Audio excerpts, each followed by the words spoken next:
The Naval Combat Demolition Units were assigned certain sectors at Omaha Beach, and they were to go in at H hour plus 3. H hour was at 06:30 in the morning. They were supposed to arrive at the beach at 06:33. Generally, what was supposed to happen were there were tanks that were supposed to be dispersed and taken into the beach to provide cover for the Naval Combat Demolition Units and the Army engineers that would go in and take care of the obstacles and the different obstructions. But what had happened, there was a thing that was supposed to happen, in that the Air Force, Army Air Force, were supposed to bomb the beach and hopefully take care of the German positions. That didn't go well. They had overshot. And then the LCRs, the landing craft rocket ships, were supposed to also fire into the German defenses. Unfortunately, the concrete emplacements were so thick that this really did nothing. It took the Navy destroyers later in the battle to actually almost go in right to the shoreline and point blank range fire at the German defenses, and that really helped move things along. So unfortunately for the Naval Combat Demolition Units and the Army engineers, once they arrived at the beach, it was immediately a scene of chaos.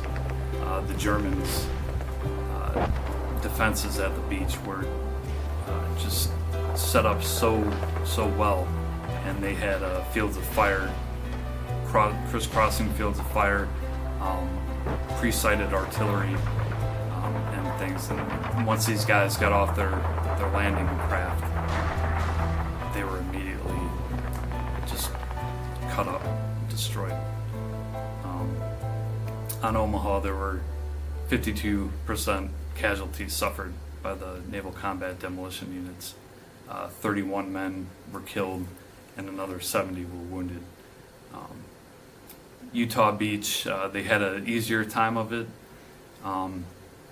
There were 6 killed and 11 wounded there. But the Naval Combat Demolition Units that arrived at Utah landed in an area of the beach where it wasn't as heavily defended. What also made Omaha a verifiable hell was that the succeeding units that landed sort of all bunched up and gathered up due to the ferocity of the fire from the Germans, and it really prevented the Naval Combat Demolition teams from really conducting their work. Their mission was to blast 50-yard gaps, 16 of them, in order for the troops and the tanks to get through and arrive further onto the beach to take the beach over. Unfortunately, they only were able to clear about 6 of these gaps and partially clear another 2. That sort of tells you just how bad it was there. They weren't able to even complete their mission until D-Day +4. It just seemed that everything that could go wrong at Omaha Beach did, especially when you compare it to what had happened at Utah, and the extent of the casualties there were much less than those met at Omaha. Those men had a job to do, and they realized that, and despite what was thrown up against them, they completed their mission, and they did as good a job, even better than expected. The Naval Combat Demolition Units received a Presidential Unit Citation, which is almost an individual Medal of Honor, and they were only one of 3 groups to receive the Presidential Unit Citation that day at Omaha Beach.